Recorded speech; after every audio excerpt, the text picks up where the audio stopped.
আচ্ছা ঠিক আছে। যতদূর তোমরা মনে করতে পারো কিনা, আমরা প্রিভিয়াস ক্লাসে এই পর্যন্ত পড়ছিলাম আর কি। Dielectric strength, dielectric loss basic শেষ করার পরে ফাইনালি আমরা ডাইইলেকট্রিক ব্রেকডাউনের বিষয়ে একটু আলোচনা করেছিলাম। তো ডাইইলেকট্রিক ব্রেকডাউন একটা খুবই ইম্পর্টেন্ট একটা ফেনোমেনা ডাইইলেকট্রিক মেটেরিয়ালের ক্ষেত্রে। তো এটাকে যদি আরেকটু ফিজিক্যালি এক্সপ্লেইন করি, ফিজিক্যালি এক্সপ্লেইন করা কি জিনিসটা আমাদের জাস্ট আন্ডারস্ট্যান্ডিংটা ক্লিয়ার হওয়ার জন্য ফিজিক্যালি এক্সপ্লেইন করার বিষয় হলো যে ডাইইলেকট্রিক মেটেরিয়াল, এটা ডাইইলেকট্রিক মেটেরিয়ালকে একটা ইলেকট্রিক ফিল্ডের মাঝখানে যদি আমি রাখি, তো তাহলে কি হবে, নেচারটা কি হবে, নেচারটা যা হবে সেটা হলো যে ইলেকট্রিক ফিল্ডের পজিটিভ সাইডের দিকে আমার ডাইপোলের নেগেটিভ পার্টটা মানে ইয়া হবে, অ্যালাইন হবে, এবং ইলেকট্রিক ফিল্ডের নেগেটিভ সাইডের সাথে নেগেটিভ সাইডের সাথে আমার ওই ডাইইলেকট্রিক মেটেরিয়ালের ডাইপোলের পজিটিভ পোলটা অ্যালাইন হবে। কথাটা কি আমার তোমরা বুঝতে পারছো? যখন একটা ইলেকট্রিক ফিল্ড আমি ডাইইলেকট্রিক মেটেরিয়ালের উপরে অ্যাপ্লাই করব, তখন এই ইভেন্টটা ঘটবে। হ্যাঁ, বুঝা যাচ্ছে? ক্লিয়ার? ডাইইলেকট্রিক মেটেরিয়ালের যে ডাইপোল গুলো আছে, ডাইপোল মানে তার মধ্যে পজিটিভ এবং নেগেটিভ চার্জের উপস্থিতি একটা ডাইপোলের মধ্যে। তো এখন ডাইইলেকট্রিক মেটেরিয়ালের উপর যখন আমি ইলেকট্রিক ফিল্ড অ্যাপ্লাই করতেছি, তো ইলেকট্রিক ফিল্ড অ্যাপ্লিকেশনের ইলেকট্রিক ফিল্ডের পজিটিভ সাইডের সাথে ডাইপোলের নেগেটিভ অংশটা অ্যালাইন হবে, এবং ইলেকট্রিক ফিল্ডের নেগেটিভ সাইডের সাথে ডাইপোলের পজিটিভ পোল এইটা অ্যালাইন হবে। হ্যাঁ, এখন আমি যদি ইলেকট্রিক ফিল্ডের ভ্যালুকে বাড়াইতে থাকি, তো এক সময় এই অ্যাট্রাকশন ফোর্সটা বাড়তে থাকবে। অ্যাট্রাকশন ফোর্স বাড়তেছে মানে ইলেকট্রিক ফিল্ডের পজিটিভের সাথে ডাইপোলের নেগেটিভ, এটার মাঝখানে যে অ্যাট্রাকশন বাড়তেছে, যেহেতু ইলেকট্রিক ফিল্ড বাড়াচ্ছে, তো এক সময় ইলেকট্রিক ফিল্ডটাকে যদি এমন একটা ক্রিটিক্যাল ভ্যালুতে আমি নিয়ে যেতে পারি, যে ক্রিটিক্যাল ভ্যালুতে পৌঁছলে পরে ওই ওই ডাইপোলের পজিটিভ, ওই ডাইপোলের নেগেটিভ পার্টটা ডাইইলেকট্রিকের পজিটিভের দিকে ইলেকট্রন ফ্লো শুরু করবে। যদি ইলেকট্রন ফ্লো শুরু হয়ে যায়, তাহলে ডাইপোলের ওই জায়গাটা ইলেকট্রন শূন্য হয়ে যাচ্ছে, তো পাশের পার্ট থেকে আবার ইলেকট্রন এইদিকে ফ্লো হবে। তো এইভাবে টোটাল ডাইইলেকট্রিক মেটেরিয়ালটার মধ্যে একটা কন্ডাক্টিভিটি সৃষ্টি হয়ে যাবে। তো ওই ক্রিটিক্যাল ইলেকট্রিক ফিল্ড ভ্যালুটাকে আমরা বলতেছি ডাইইলেকট্রিক মানে ডাইইলেকট্রিক স্ট্রেংথ, এবং এই ঘটনাটাকে বলতেছি ডাইইলেকট্রিক ব্রেকডাউন। অর্থাৎ যে পরিমাণ ক্রিটিক্যাল ইলেকট্রিক ফিল্ড অ্যাপ্লিকেশনের পরে ডাইইলেকট্রিক মেটেরিয়ালটার মধ্যে কন্ডাক্টিভিটি সৃষ্টি হয়ে যায়, সে আর তার মানে ইনসুলেশনকে ধরে রাখতে পারে না, এটা কন্ডাক্টিভ হয়ে যায়। তো ওই ক্রিটিক্যাল ভ্যালুটাকে আমরা বলছি ডাইইলেকট্রিক ফিল্ড, না সরি ডাইইলেকট্রিক স্ট্রেংথ, এবং এই ঘটনাটাকে বলতেছি আমরা ডাইইলেকট্রিক ব্রেকডাউন। তো এই ফিগার থেকে ই ক্রিটিক্যালটা হলো মানে ই ক্রিটিক্যালের আগ পর্যন্ত যদি মানে আমি ই বাড়তেছে, তো তার মধ্যে এখনো এটা ডাইইলেকট্রিক প্রপার্টিটা ধরে আছে, কিন্তু যেই ই ক্রিটিক্যাল ভ্যালুতে পৌঁছে যাচ্ছে, তখন এই আমার ডাইইলেকট্রিক মেটেরিয়ালটা কন্ডাক্টিভ হয়ে যাচ্ছে, এবং ডাইইলেকট্রিক ব্রেকডাউন ফেনোমেনাটা ঘটে যাচ্ছে। তো আমার এতটুকু কথা, যতটুকু আমি তখন শুরু থেকে ডাইইলেকট্রিক ব্রেকডাউনের বিষয়ে বলতেছি, এই বিষয়ে কারো কোনো কনফিউশন থাকলে জিজ্ঞেস করতে পারো। হ্যালো, তোমাদের পার্টিসিপেন্টদের মধ্যে অনেকেই এখানে 33 দেখতেছি, কিন্তু বুঝতে পারতেছো আমার কোশ্চেনটা? বুঝতে পারতেছো? আমি ডাইইলেকট্রিক ব্রেকডাউনের উপরে যা ডিসকাস করলাম, হ্যাঁ, তো এই বিষয়ে কারো কোনো কনফিউশন থাকলে কোশ্চেন করতে পারো প্লিজ। স্যার এই গ্রাফটা একটু কিভাবে হলে একটু এই বুঝাই দিন। গ্রাফটা আসলে এখানে আমার এই স্লাইডে একটা ডাইইলেকট্রিক ব্রেকডাউনের একটা ফিগার এখানে, টিপিক্যাল একটা ফিগার আমি দ্বারা দেখাচ্ছি, যেখানে ডেটা দেখলে আরো ক্লিয়ার হয়ে যাওয়ার কথা আর কি। আমি শেয়ারটা স্টপ করে নতুন শেয়ার দিই।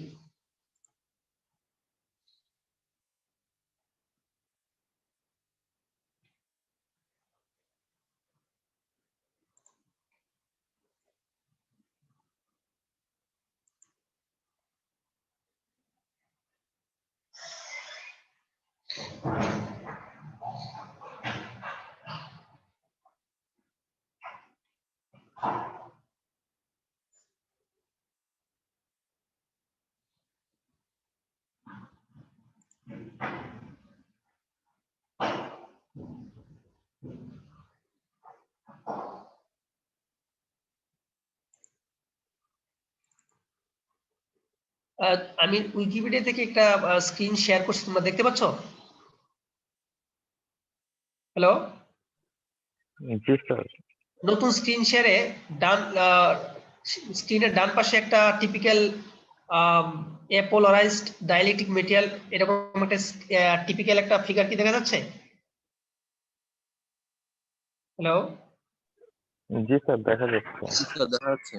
এইটাই হলো আমি এইটা বলতেছিলাম যে যখন আমি ইলেকট্রিক ফিল্ড অ্যাপ্লাই করি তো ইলেকট্রিক ফিল্ডের positive plus q charge positive পার্টের সাথে ডাইপোলের পুরো অংশ অ্যালাইন হয়েছে, ডাইপোলের নেগেটিভ পার্ট অ্যালাইন হয়েছে, এবং আমার ইলেকট্রিক ফিল্ডের নেগেটিভ সাইডের সাথে ডাইপোলের পজিটিভ পার্ট অ্যালাইন হয়েছে। এখন এখন এটা কন্ডাক্টিভ কখন হয়ে যাবে?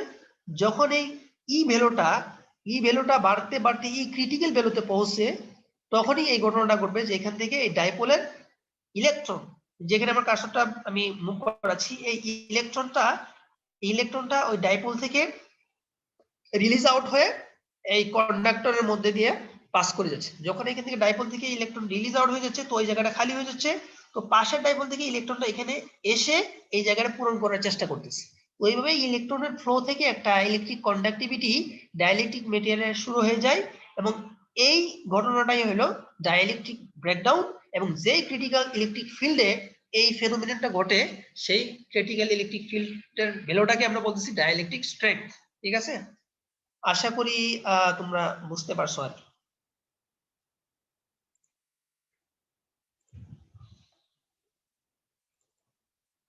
তো এখন এখান থেকে আমরা ডাইলেকট্রিক ব্রেকডাউন যেই কনসেপ্টটা ফিগার থেকে পাইলাম এই বিষয়টা এখানে একটু ইলাবোরেট ডিসকাস করা হয়েছে। তো এখান থেকে আমরা এটা করে নিব। তো এরপরে এখানে আরেকটা বিষয় এই স্লাইডে আছে, while electric field plays an important role, dielectric may also break in gradual time-dependent manner, and in such cases we would rather call it as failure. অর্থাৎ এই ডাইলেকট্রিক ফেনোমেনন ইলেকট্রিক্যাল ফিল্ড কে বাড়ানোর কারণে ডাইলেকট্রিক ব্রেকডাউন যেটা হয় এটার পাশাপাশি ডাইলেকট্রিকটার ফেইলিউরের আরো others phenomenon আছে। তার মধ্যে এইটা একটা ফেনোমেনন, সেটা হলো যে আমরা ইলেকট্রিক ফিল্ড অ্যাপ্লিকেশন ছাড়াও যদি আমি ভেরি স্মল অ্যামাউন্টের কারেন্ট ফ্লো করাই, স্মল অ্যামাউন্ট কারেন্ট যদি আমার ডাইলেকট্রিক মেটেরিয়ালের মধ্যে দিয়ে ফ্লো করাইতে পারি, হ্যাঁ, তো এই সমস্ত, তো সেই কেসে এটার কারেন্ট ফ্লো করানোর কারণে এর মধ্যে উইথ টাইম গ্রাজুয়ালি এর মধ্যে লিকেজ কারেন্টের পরিমাণ বাড়বে। লিকেজ কারেন্টের ইনক্রিমেন্টের কারণে at one time it will failure, এটাকে আমরা বলছি ডাইলেকট্রিক ফেইলিউর। এখানে যে দুটো ক্রিটিক্যাল গ্রাফ দেয়া আছে, যদি কারেন্ট ফ্লোটার পরিমাণ বেশি হয় তাহলে ডাইলেকট্রিক ফেইলিউর টি ক্রিটিক্যাল টাইমটা অলওয়েজ কম হয়ে যায়। তো এই গ্রাফটা থেকে এতটুকু বোঝা যাচ্ছে যে আমি যদি কারেন্ট ফ্লো I1 পরিমাণ বেশি, এই I1 পরিমাণ কারেন্ট ফ্লো করলে তো এই ডাইলেকট্রিক মেটেরিয়ালটা আরো কম সময়ে ফেইলিউর হবে, এবং যদি কারেন্টের অ্যামাউন্ট কারেন্ট ডেনসিটি I1 এর চেয়ে I2 আরো কম, তো I2 পরিমাণ কারেন্ট ডেনসিটি যদি ওই ডাইলেকট্রিক মেটেরিয়ালের মধ্যে দিয়ে ফ্লো করে, তো এই ক্ষেত্রে ক্রিটিক্যাল ব্রেকডাউন টাইমটা আর একটু বেশি হবে, বেশি সময় লাগবে। তো এটাকে আমরা বলতেছি time dependent failure for a dielectric. এখন আমরা বেসিক ব্রেকডাউন ফেনোমেনাটা, আমরা এর আগে যে ব্রেকডাউন ফেনোমেনাটা আলোচনা করলাম, এটা বেসিক্যালি তিনটা মেজর টাইপ ব্রেকডাউনের থার্ড টাইপ অ্যাভালেন্সি ব্রেকডাউন। এছাড়াও আদার্স কিছু প্রাইম ফ্যাক্টর আছে যেগুলোর কারণে ডাইলেকট্রিক ব্রেকডাউন হইতে পারে। এর মধ্যে একটা হলো ইন্ট্রিনসিক ব্রেকডাউন এবং আরেকটা হলো থার্মাল ব্রেকডাউন। আমরা এই দুইটা ব্রেকডাউন নিয়ে একটু ডিসকাস করব। আমি আবার বলতেছি যে ডাইলেকট্রিক ব্রেকডাউনের যে ফেনোমেননটা এর আগে আমরা দেখলাম, ইলেকট্রিক ফিল্ড এর ভ্যালু বাড়ার সাথে সাথে at one time in E critical value the dielectric material will break down for huge current flow. এটা হলো this is avalanche this is defined as avalanche breakdown বা avalanche type breakdown of dielectric material. Others, there are two breakdown phenomenon. তার মধ্যে first হলো intrinsic একটা type and thermal breakdown আরেকটা type. তো intrinsic ব্রেকডাউনের বিষয়টা কি সেটা আমরা এই স্লাইডের মধ্যে একটু ডিসকাস করব। এটা একটু কেয়ারফুলি একটু আমরা টেক্সটটা যদি পড়ি তাহলে এটা দেখা যাচ্ছে this mechanism is based on lattice ionization and subsequent increase in electron temperature. তো ল্যাটিস আয়নাইজেশন বিষয়টা কি? তো আবার যে ডাইইলেকট্রিক মেটেরিয়ালের ল্যাটিস, এটা হোয়াটএভার যে কোনো টাইপের পয়েন্ট গ্রুপ থাকুক, সিমেট্রি থাকুক, এটা পেরোক্সাইড ল্যাটিস গ্রুপ থাকুক অথবা রক সল্ট ল্যাটিস গ্রুপ থাকুক বা কোরান্ডাম ল্যাটিস গ্রুপ থাকুক, এই ল্যাটিস গ্রুপের ডিসকাশনটা আমরা এর আগে পড়ে আসছি, ক্রিস্টালোগ্রাফির মধ্যে পড়ছি, সিরামিক্স র মেটেরিয়ালের মধ্যে পড়ছি। তো ল্যাটিস গ্রুপের বিষয়ে আর ফার্দার আলোচনা করার দরকার নাই। তো এই ল্যাটিস গ্রুপটা যেহেতু ডাইইলেকট্রিক মেটেরিয়ালের মধ্যে ল্যাটিস গ্রুপটা মধ্যে কোনো ধরনের আয়নাইজেশন সাধারণত থাকে না, অর্থাৎ এখানে পজিটিভ নেগেটিভ আয়ন বিনিময় হয়ে নিউট্রাল হয়ে ফাইনালি মেটেরিয়ালটা ফর্ম করে। কিন্তু যদি ল্যাটিসটা আয়োনাইজেশন হয়ে যায়, ল্যাটিসের মধ্যে যদি আয়োনাইজেশন হয় মানে কোনো অংশের মধ্যে ইলেকট্রন ডেনসিটি বেড়ে যায় অথবা ইলেকট্রন আয়োনাইজেশনটা পজিটিভ নেগেটিভ দুই টাইপেরই হইতে পারে, পজিটিভ আয়োনাইজেশন হোক অথবা নেগেটিভ আয়োনাইজেশন হোক। তো কোনো একটা ল্যাটিসের কোনো সাইডে আয়োনাইজেশন হলে তো ওই আয়োনাইজেশনটাকে মিনিমাইজ করার জন্য অন্য অ্যাটম থেকে সারাউন্ডিং অ্যাটম থেকে যখন ইলেকট্রন ফ্লো করে এদিকে আসবে, তো তার মধ্যে দিয়ে একটা ইলেকট্রন ফ্লো ফেনোমেনা তৈরি হয়ে যাবে, ইলেকট্রন ফ্লো ইভেন্ট হবে। তো এই ইলেকট্রন ফ্লো ল্যাটিস আয়োনাইজেশনের এগেইনস্টে যখন ইলেকট্রন ফ্লো হবে অথবা চার্জ ফ্লো হবে, তো সেটার কারণে আমাদের electron temperature subsequent increase in the electron temperature, অর্থাৎ ইলেকট্রন ফ্লোর এগেইনস্টে টেম্পারেচারের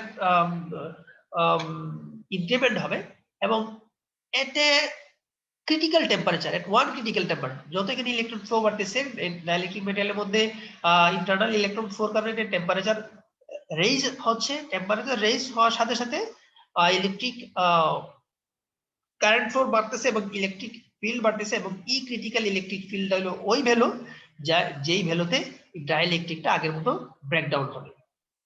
তো এখানে প্রাইম ইস্যু হলো ওইখানে আবারও বলতেছি যে ইন্ট্রিনসিক ব্রেকডাউনের মধ্যে একদম প্রাইমারি ফ্যাক্টর হলো বা ড্রাইভিং ফ্যাক্টর হলো ল্যাটিস আয়োনাইজেশন।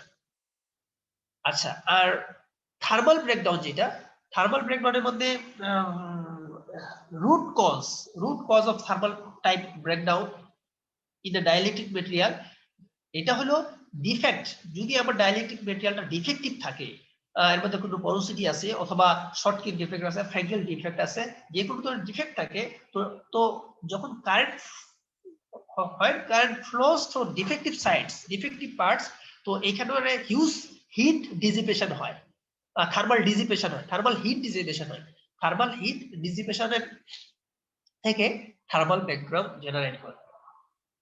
তো আবারও বলতেছি যে থার্মাল ব্রেকডাউন টাইপের যে থার্মাল ব্রেকডাউন যে টাইপ বা থার্মাল ব্রেকডাউন ফেনোমেননটা ডাইইলেকট্রিক মেটেরিয়ালটা আমরা পাই, সেটা বেসিক্যালি হিট ডিসিপেশনের কারণে।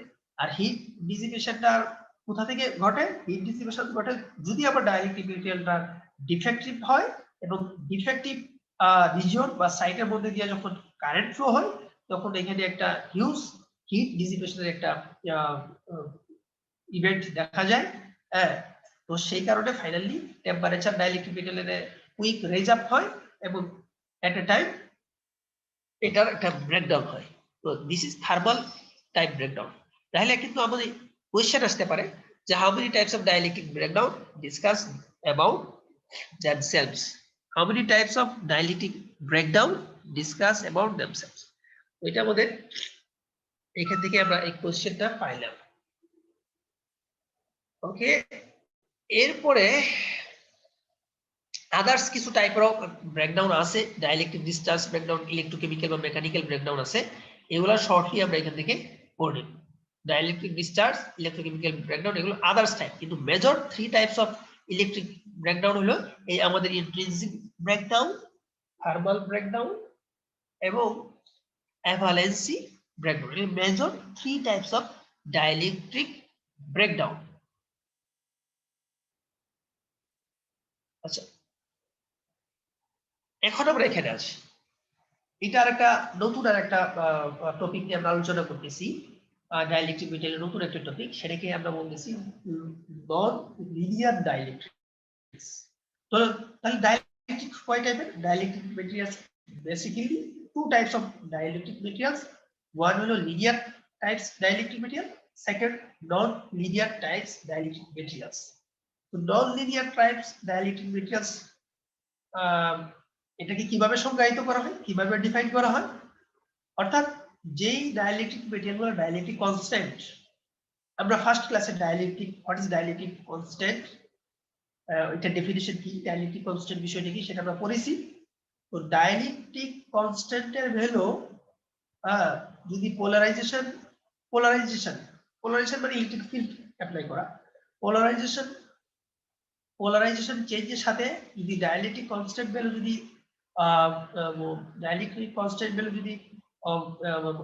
প্রপোর্শনালি চেঞ্জ হয় তখন সেটাকে আমরা বলি লিনিয়ার ডাইলেকট্রিক্স। আর যদি ডাইলেকট্রিক কনস্ট্যান্টের value with polarization doesn't change proportionally, with polarization change, যদি dielectric constant value proportionally change না হয় তখন আমরা সেই ডাইলেকট্রিক কে বলতেছি নন লিনিয়ার ডাইলেকট্রিক্স। আর নন লিনিয়ার ডাইলেকট্রিক্স মেটেরিয়ালের স্পেশাল কিছু ফিচার্স, সেটা কি? few special classes of dielectric materials which show large dielectric constant. Non-linear dielectric material gulo dielectric constant very large value, large dielectric constant value, non-zero polarization in the absence of electric field, non-zero polarization in the absence of electric field, non-zero polarization মানে অর্থাৎ electric ফিল্ডের অ্যাবসেন্সে এর মধ্যে there is somewhat polarization upon the release of, upon the absence of electric field. এটা হলো এই non linear ডাইলেকট্রিক্স এর special property, special features. তার মধ্যে কোনো ধরনের পোলারাইজেশনের অ্যাবসেন্সেও, কোনো ধরনের ইলেকট্রিক ফিল্ডের অ্যাবসেন্সেও এর পোলারাইজেশন মানে এর পোলারাইজেশন এক্সিস্ট করে, পোলারাইজেশন থেকে যায়, পোলারাইজেশন কখনো জিরো হয় না। এবং থার্ড হলো non linearity in the dielectric constant, যেটা আমরা ডাইলেকট্রিক মেটেরিয়ালের নন লিনিয়ার ডাইলেকট্রিক মেটেরিয়ালের ডেফিনেশনে শুরুতে বলে আসি যে there is non linearity in the dielectric constant, অর্থাৎ ডাইলেকট্রিক পোলারাইজেশন চেঞ্জ করার সাথে সাথে dielectric constant value proportionally change হয় না, এই জন্য এদেরকে আমরা বলছি নন লিনিয়ার ডাইলেকট্রিক মেটেরিয়াল। এখন ভেরি ইম্পর্টেন্ট একটা টপিকের দিকে বা বিষয়ের দিকে আমরা এখন যাচ্ছি, যেই বিষয়টা আমরা খুব কেয়ারফুলি শুনবো, আশা করি তোমরা অ্যাটেনটিভ হওয়া বা একটু অ্যাটেনটিভলি শুনবা। তো এখন এইখানে আমরা বলছি this also show extraordinary special effects. এই ডাইলেকট্রিক মেটেরিয়াল গুলার উপরে রিসার্চাররা হিউজ এক্সটেন্সিভ রিসার্চ অনেক আগে থেকেই হচ্ছে এবং এখনো পর্যন্ত হচ্ছে। ডাইলেকট্রিক মেটেরিয়াল গুলা তারা তাদের স্পেশাল কিছু ফিচার্সের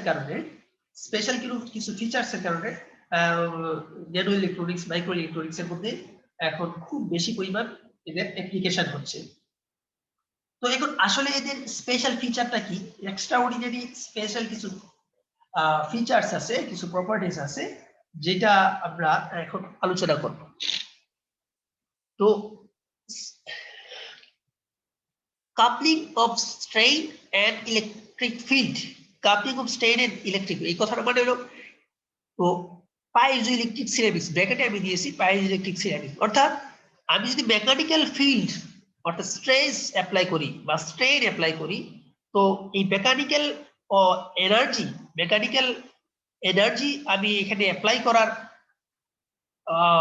ফলশ্রুতিতে আমি ইলেকট্রিক ফিল্ড এখান থেকে আমি জেনারেট করতে পারবো, অথবা ইলেকট্রিক ফিল্ড অ্যাপ্লিকেশনের এগেইনস্টে যখন আমি ইলেকট্রিক ফিল্ড অ্যাপ্লাই করব এই পাইজোইলেকট্রিক মেটেরিয়ালে, তো ভাইস ভার্সা এখানে মেকানিক্যাল স্ট্রেস বা স্ট্রেন জেনারেট হবে, মেকানিক্যাল স্ট্রেস বা মেকানিক্যাল এনার্জি আমি পাবো, মেকানিক্যাল এনার্জি আমি পাবো। তো এই ধরনের যে মেটেরিয়াল সিরামিক, এই প্রপার্টি শো করে যে সিরামিক, তাদেরকে আমরা বলি পাইজোইলেকট্রিক সিরামিক্স। আমি তোমাদের কাছে এই মুহূর্তে কোশ্চেন চাইবো যে তোমরা এই বিষয়টা বুঝতে পারলো না কিনা, coupling of strain and electric field, অর্থাৎ এরা যদি আমি স্ট্রেইন অ্যাপ্লাই করি পাইজোইলেকট্রিক মেটেরিয়ালে, মেকানিক্যাল ফোর্স দেই, মেকানিক্যাল এনার্জি দেই, স্ট্রেস অ্যাপ্লাই করি, তো এই স্ট্রেস অ্যাপ্লাই করার কারণে আমি এখান থেকে ইলেকট্রিক আউটপুট, ইনপুট দিব মেকানিক্যাল এনার্জি, আউটপুট পাবো ইলেকট্রিক্যাল এনার্জি। অথবা ভাইস ভার্সা, ইনপুট আমি যদি ইলেকট্রিক্যাল ফিল্ড দেই, তো আউটপুট হিসাবে মেকানিক্যাল এনার্জি পাবো, স্ট্রেস পাবো, স্ট্রেন পাবো।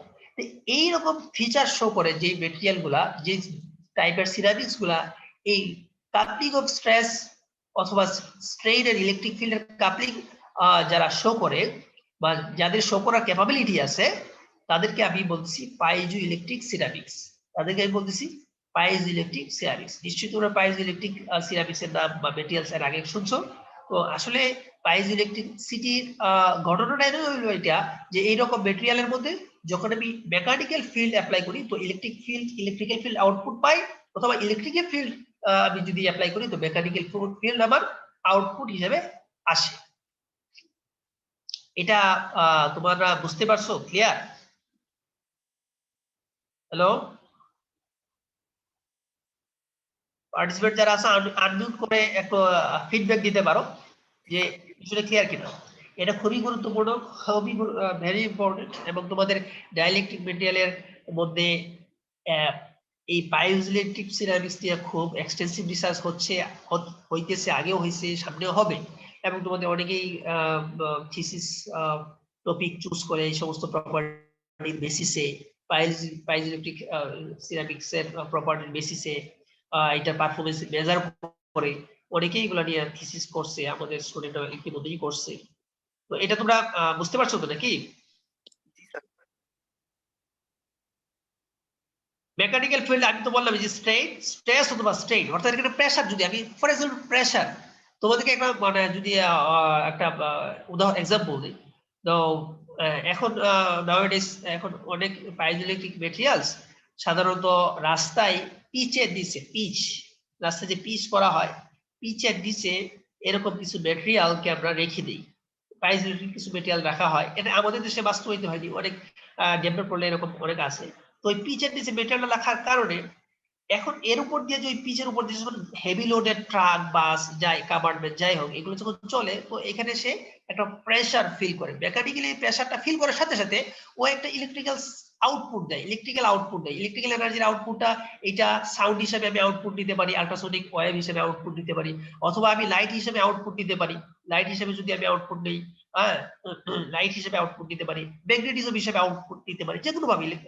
তো ওই রকম রাস্তা সমূহে যখন গাড়ি চলাচল করে, তো গাড়ির এই চলাচলের সময় সে যে প্রেসারটা, যে স্ট্রেসটা ফিল করলো, সেই স্ট্রেসটাকে সে কনভার্ট করে ইলেকট্রিক্যাল সিগন্যালে কনভার্ট হবে। ফাইনালি এখান থেকে যে ইলেকট্রিক বাল্বকে সে ইলেকট্রিক বাল্ব ওইখান থেকে জ্বলে। তো এরকম একটা উদাহরণ। তারপরে আমাদের অ্যানালগ যে মোবাইল বাটন গুলো আগে ছিল, বুঝতে পারতেছো? অ্যানালগ ফুডের যে বাটন ছিল, তো আমরা কি করতাম, বাটনে প্রেসার দিতাম, ঠিক আছে না? তো বাটনে যদি আমি প্রেস করতাম, স্ট্রেস দিতাম, তো এটার নিচে, ওই বাটনের নিচে যে মেটেরিয়ালটা থাকছিল সেটা হলো ডাইইলেকট্রিক পাইজোইলেকট্রিক সিরামিক মেটেরিয়াল। তো সেই প্রেসার থেকে সেই ইলেকট্রিক্যাল সিগন্যাল জেনারেট করতো, যেটা আমরা আউটপুট হিসেবে পাই। আমি 3 প্রেস করছি বাটনে, তো এই 3টাকে আমার ডিসপ্লেতে শো করতেছে। ওই 3টা কিভাবে আসলো?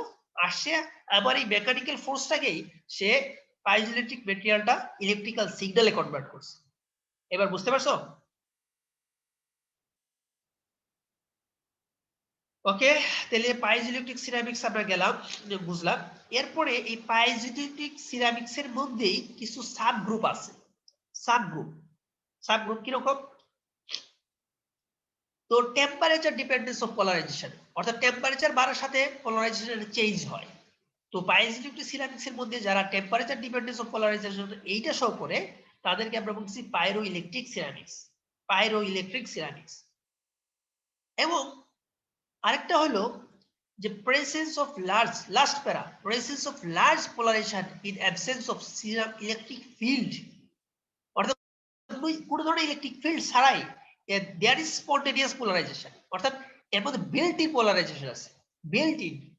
ওই মেটেরিয়ালটার লেটিস গ্রুপটাই এরকম, তার স্ট্রাকচারটা এরকম, লেটিস স্ট্রাকচার, ক্রিস্টাল স্ট্রাকচারটা এরকম, যার মধ্যে there is built in polarization, হ্যাঁ, ইনহেরিট পোলারাইজেশন, যেটাকে আমরা স্পন্টেনিয়াস পোলারাইজেশন বলতেছি।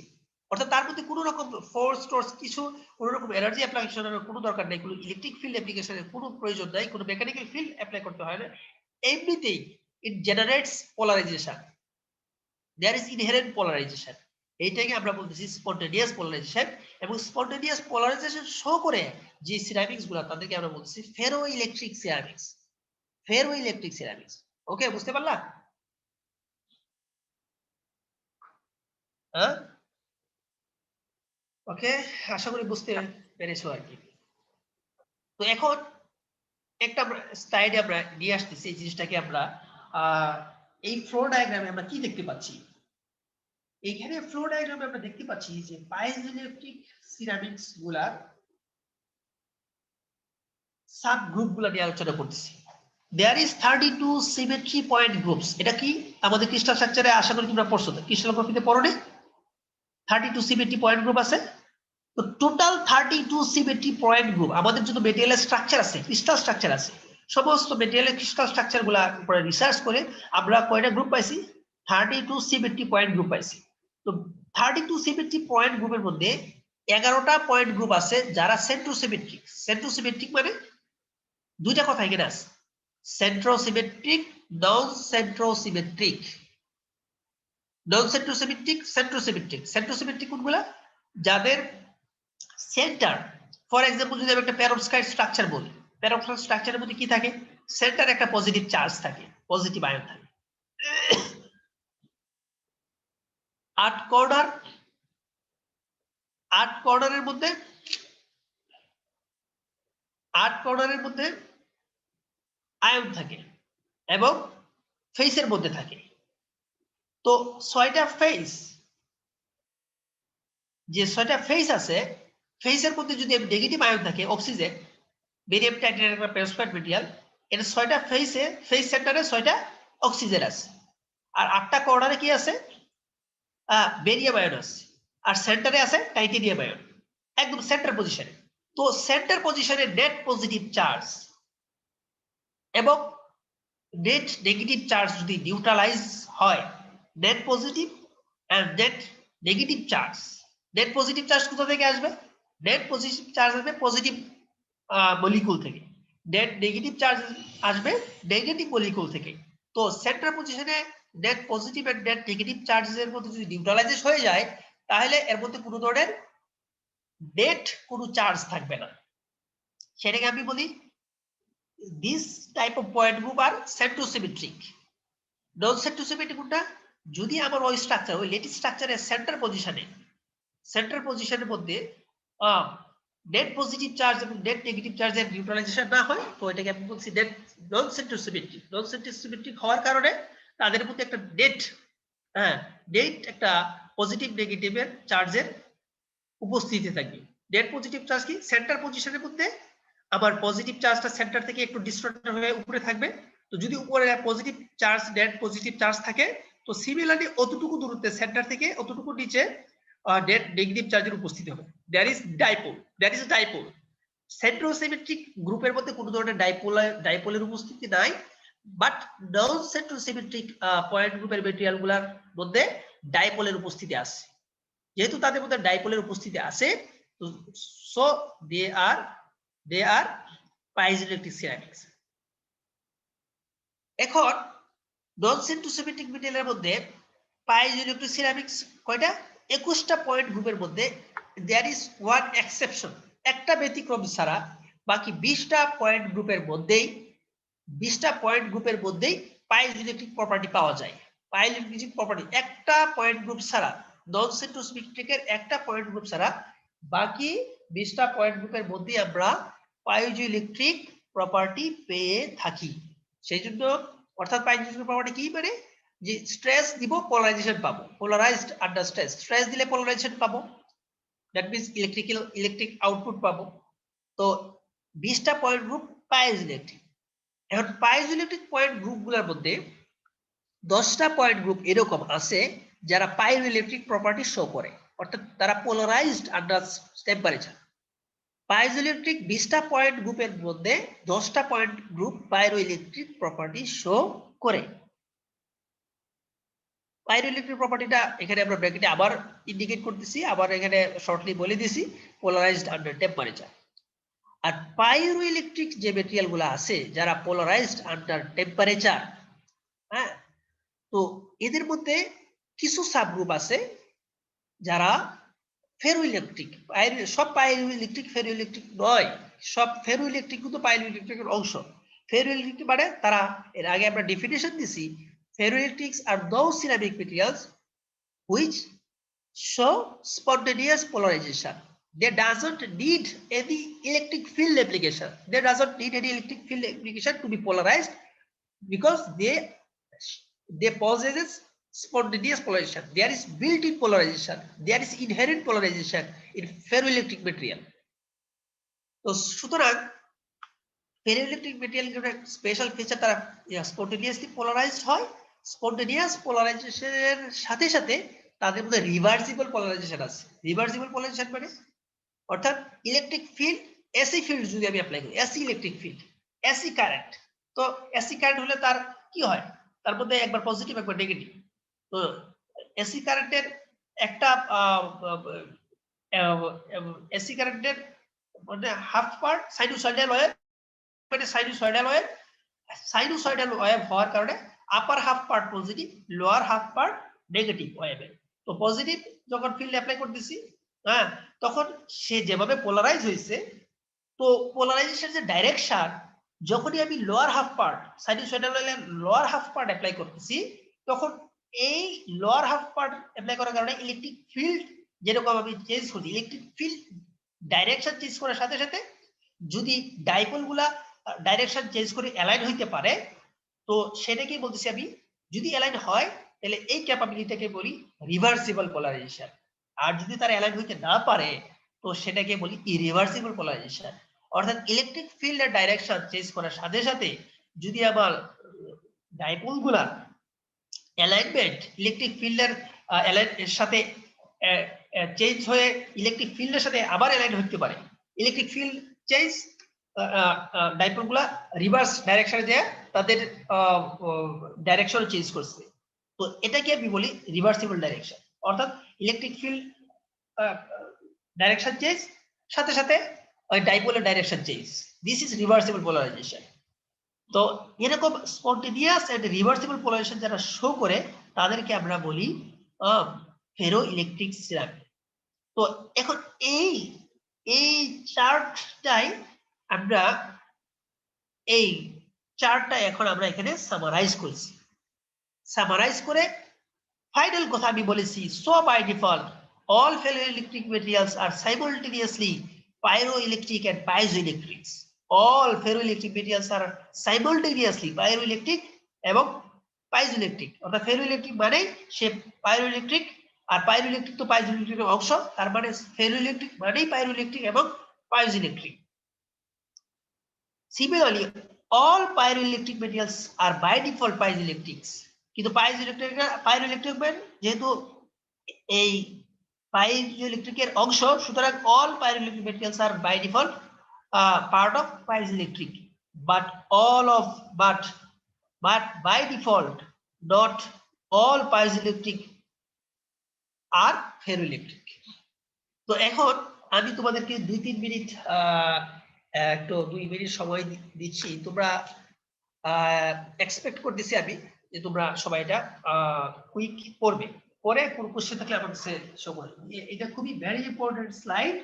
এই স্ক্রিন শেয়ারে আমি তোমাদেরকে যে স্লাইডটা দেখাচ্ছি সেটা তোমরা কাইন্ডলি সবাই এটাকে স্টাডি করো, সেটাকে এখনই করো, 2 মিনিট পরে আমার কাছে ফিডব্যাক দাও। হ্যালো স্টুডেন্টস যারা পার্টিসিপেট করছো, আমার কথা বুঝতে পেরেছো? জি স্যার। হ্যাঁ, একটু পড়ো, একটু মনোযোগের সাথে পড়ো, পড়ে তোমাদের ফিডব্যাক জানাও এখান থেকে তোমরা কি বুঝতে পারছো আর কি বুঝতে পারতেছো না।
হ্যালো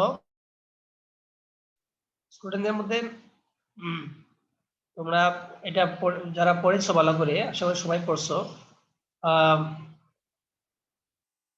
এই বিষয়ে কি ফিডব্যাক তোমাদের?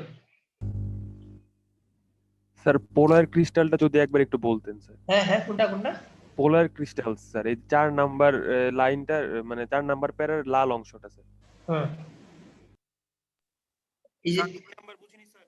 জি জি, স্যার 2 নাম্বার বুঝিনি স্যার। না 2 নম্বরে যে সেন্ট্রোসিমেট্রিক রেফার্স টু স্পেস ওয়ান। আসলে সেন্ট্রোসিমেট্রিক আমি এর আগে একটা বলেছি যে সিমেট্রিক পয়েন্ট গ্রুপগুলা ক্রিস্টালোগ্রাফির ওই পরিভাষা। তার মানে সিমেট্রিক পয়েন্ট গ্রুপ মানে সে একটা certain point group, maybe it maybe মানে ক্রিস্টাল স্ট্রাকচার শো করে যেটা বারবার রিপিটেবল, 3 ডাইমেনশনালি রিপিটেবল। তাহলে যে কোনো লেটিস পয়েন্ট, 2 নম্বরে যে বলতেছে যে কোনো lattice point x y z এর ভ্যালু আছে, হ্যাঁ এক্স ওয়াই জেড, যেহেতু এটা 3 ডাইমেনশনাল তার মধ্যে এক্স ওয়াই জেড ভ্যালু আছে। তো সেন্ট্রোসিমেট্রিক হওয়ার কারণে যে কোনো পজিশনের এক্স ওয়াই জেড কে আমি পজিটিভ নেগেটিভ যে কোনো ডাইরেকশনে এটাকে আমি রিজেনারেট করতে পারবো। বুঝতে পেরেছো? জি স্যার। একটা একটা একটা ক্রিস্টালোগ্রাফিক লোকেশনকে যেহেতু দেয়ার ইজ সিমেট্রি, প্রত্যেকটা ক্রিস্টালের মধ্যে সিমেট্রি আছে, পজিশনের সিমেট্রি।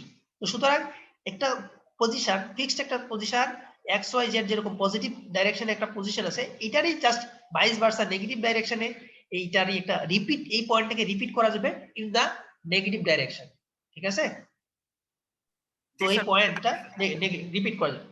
আর কে বলতেছিল যে পোলার ক্রিস্টাল, হ্যাঁ, out of 20 non symmetric point group 10 belong to polar crystal. Polar crystal মানে কি? ওইটাই যারা যারা পোলারাইজেশন কে শো করে, পোলারাইজেশন কে শো করে, পোলার মানে যারা পোলারাইজেশন অ্যাক্সিস শো করে, স্পন্টেনিয়াস পোলারাইজেশন। হ্যাঁ, তো এমনিতে অন্য যে এই এই যে 20 পাইজোইলেকট্রিকের সবাই কিন্তু পোলারাইজেশন শো করে, তাকে আমাকে এনার্জি দিতে হবে উইথ আপন এনার্জি, মেকানিক্যাল ফোর্স দিতে পারি অথবা ইলেকট্রিক ফিল্ড দিতে পারি, তারপরে সে পোলারাইজ হবে।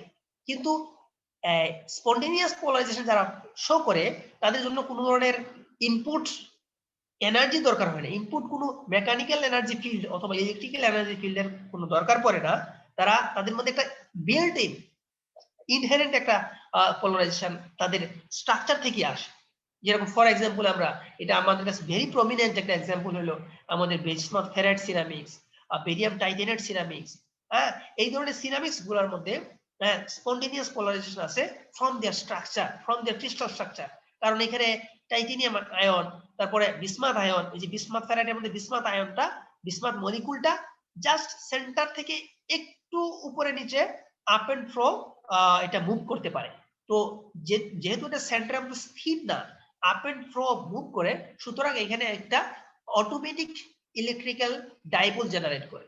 তো তো তার মধ্যে একটা স্পন্টেনিয়াস পোলারাইজেশন আছে without any application of electric field. ঠিক আছে? যদি বুঝে থাকো তাহলে নিশ্চয়ই এইটাও বুঝে থাকার কথা। তাহলে আজকে আমরা এখানে শেষ করব। তো আমাদের ড্রাই ইলেকট্রিক মেটেরিয়ালস এর যে চ্যাপ্টারটা ছিল আমাদের সিলেবাসের মধ্যে, আমাদের এই স্লাইডগুলোর মাধ্যমে আমরা আপাতত শেষ করছি। কন্টেন্টে তো শেষ নাই, কন্টেন্ট যদি পড়ি আর অনেক পড়া যাবে, কিন্তু আপাতত এখানেই শেষ। এই তোমরা এই লেকচার মেটেরিয়াল বেস করে করেসপন্ডিং টেক্সট গুলা ওই রিচার্ডসনের বই থেকে তোমরা পড়বা এবং এইভাবে প্রিপারেশন নিবা। ঠিক আছে? স্যার, হ্যাঁ স্যার বইয়ের সাথে মানে বইয়ের স্লাইডে যে টপিকগুলো আছে স্যার, ওগুলা সব বইয়ে স্যার দেয়া নাই। হ্যাঁ, সব নাই, যেটা তুমি যে এখানে এগুলো সবই পাবা। যে তোমার এই যে এগুলো যা আছে ডাইলেকট্রিক পোলারাইজেশন ক্যাটাগরি থেকে শুরু করে এগুলো যা আছে, তুমি এটার জন্য শুধু রিচার্ডসনের বই না, পাশাপাশি কেলিস্টারের বইটা তোমাদের কাছে আছে মনে হয়, আছে না? জি স্যার। কেলিস্টারের বইয়ের সাহায্য নিবা।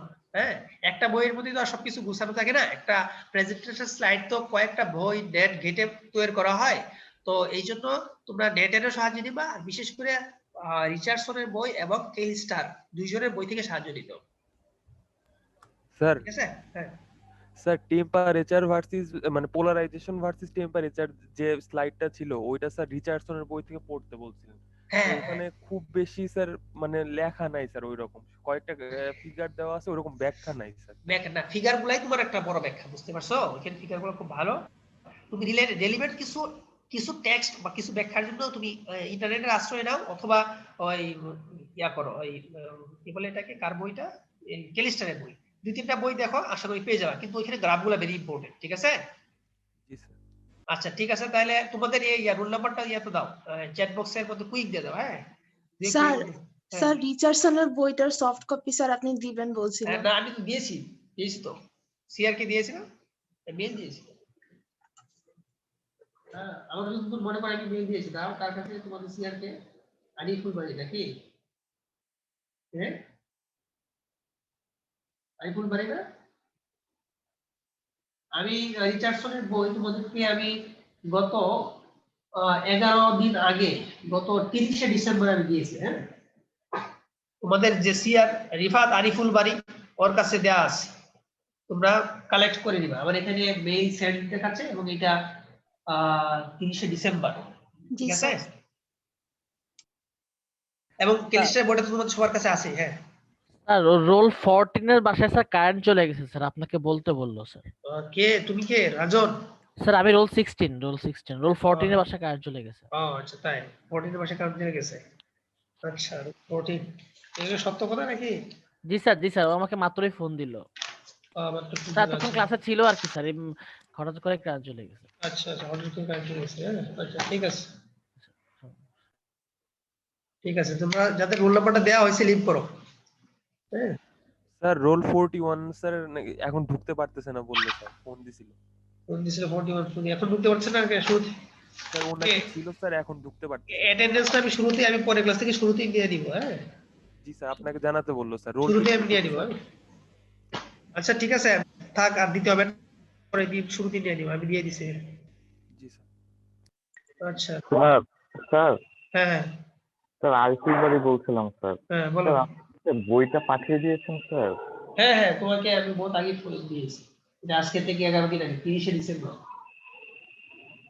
স্যার ওই দিনের মেল তো স্যার পাচ্ছেন স্যার। তুমি আরিফুল বাড়ি .gc জি স্যার জি স্যার। না পাওয়ার টেনশন কিছু না।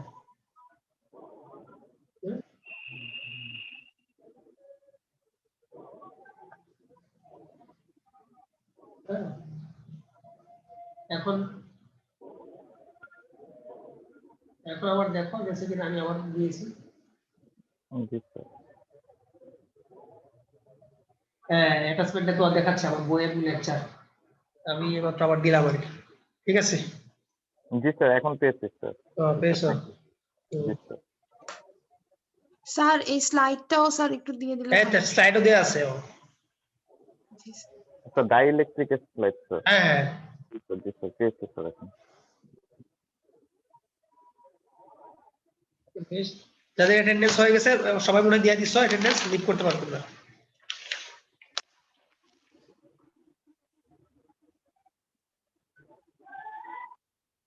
ওয়ালাইকুম আসসালাম।